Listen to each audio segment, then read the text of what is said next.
Newton theorized, and it is now commonly taught, that the Earth's ocean tides are caused by gravitational lunar attraction. If the Moon is only 2,160 miles in diameter, and the Earth 8,000 miles, however, using their own math and law, it follows that the Earth is 87 times more massive, and therefore the larger object should attract the smaller to it, and not the other way around. If the Earth's greater gravity is what keeps the Moon in orbit, it is impossible for the Moon's lesser gravity to supersede the Earth's gravity at Earth's sea level, where its gravitational attraction would even further out-trump the Moon's. Not to mention, the velocity and path of the Moon are uniform, and should therefore exert a uniform influence on the Earth's tides, when in actuality the Earth's tides vary greatly. Furthermore, if ocean tides are caused by the Moon's gravitation, how is it that lakes, ponds, and other smaller bodies of standing water remain outside the Moon's grasp, while the gigantic oceans are so affected? Thomas Winship wrote, "If the Moon lifted up the water, it is evident that near the land the water would be drawn away and low instead of high tide caused. Again, the velocity and path of the Moon are uniform, and it follows that if she exerted any influence on the Earth, that influence could only be a uniform influence. But the tides are not uniform. At Port Natal the rise and fall is about 6 feet, while at Beira, about 600 miles up the coast, the rise and fall is 26 feet. This effectually settles the matter that the Moon has no influence on the tides. Tides are caused by the gentle and gradual rise and fall of the Earth on the bosom of the mighty deep. In inland lakes there are no tides, which also proves that the Moon cannot attract either the Earth or water to cause tides. But the fact that the basin of the lake is on the Earth which rests on the waters of the deep shows that no tides are possible, as the waters of the lakes together with the Earth rise and fall, and thus the tides at the coast are caused, while there are no tides on waters unconnected with the sea." David Wardlaw Scott wrote, "Even Sir Isaac Newton himself confessed that the explanation of the Moon's action on the tides was the least satisfactory part of his theory of gravitation.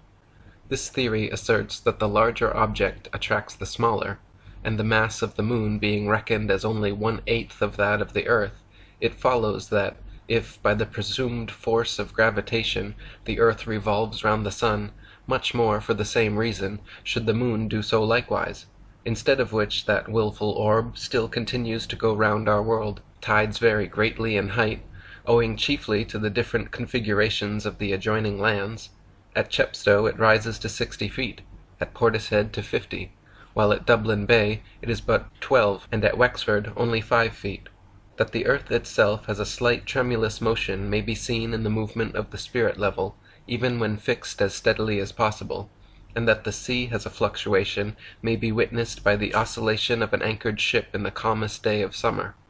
By what means the tides are so regularly affected is at present only conjectured. Possibly it may be by atmospheric pressure on the waters of the great deep, and perhaps even the Moon itself, as suggested by the late Dr. Rowbotham, may influence the atmosphere, increasing or diminishing its barometric pressure, and indirectly the rise and fall of Earth in the waters."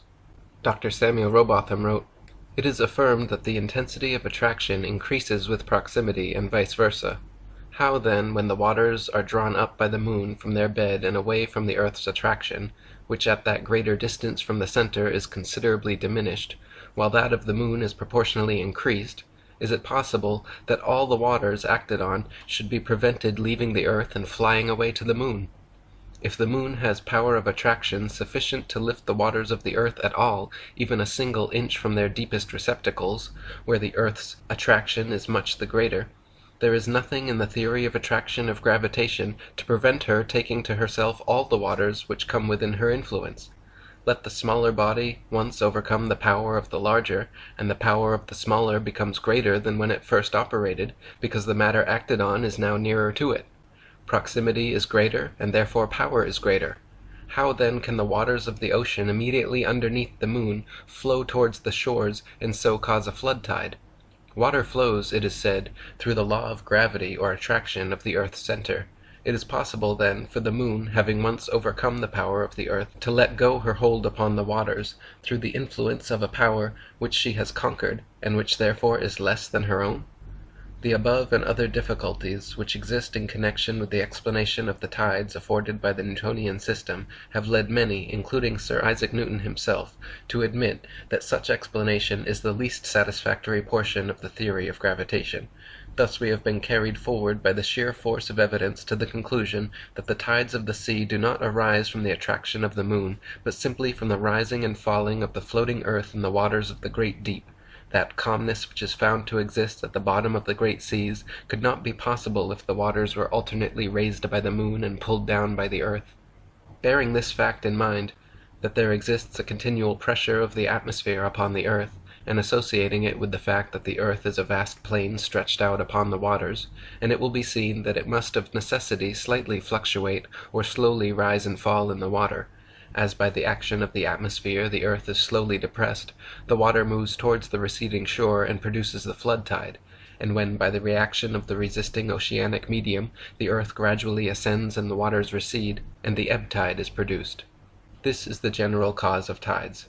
Whatever peculiarities are observable, they may be traced to the reaction of channels, bays, headlands, and other local causes. That the earth has a vibratory or tremulous motion, such as must necessarily belong to a floating and fluctuating structure, is abundantly proved by the experience of astronomers and surveyors. If a delicate spirit level be firmly placed upon a rock or upon the most solid foundation which it is possible to construct, the very curious phenomenon will be observed of constant change in the position of the air bubble. However carefully the level may be adjusted, and the instrument protected from the atmosphere, the bubble will maintain its position many seconds together. A somewhat similar influence has been noticed in astronomical observatories, where instruments of the best construction are placed in the most approved positions, and cannot always be relied upon without occasional readjustment.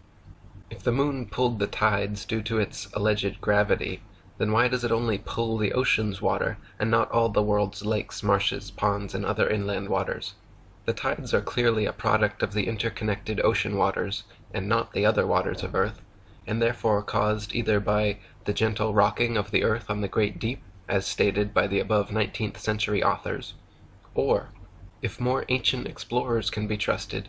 the ocean tides very well may be caused by a huge whirlpool vortex surrounding Mount Meru at the North Pole, which reverses direction every 6 hours, alternately sucking in and pushing out the great seas of the earth, like the breath of Gaia at the naval center point of earth, breathing in and out twice per day. The 14th century writings Inventio Fortunata by Nicholas Stalin and the Itinerarium of Jacobus Snoyen mention the magnetic mountain being so powerful that it pulled the nails right out of explorers' boats.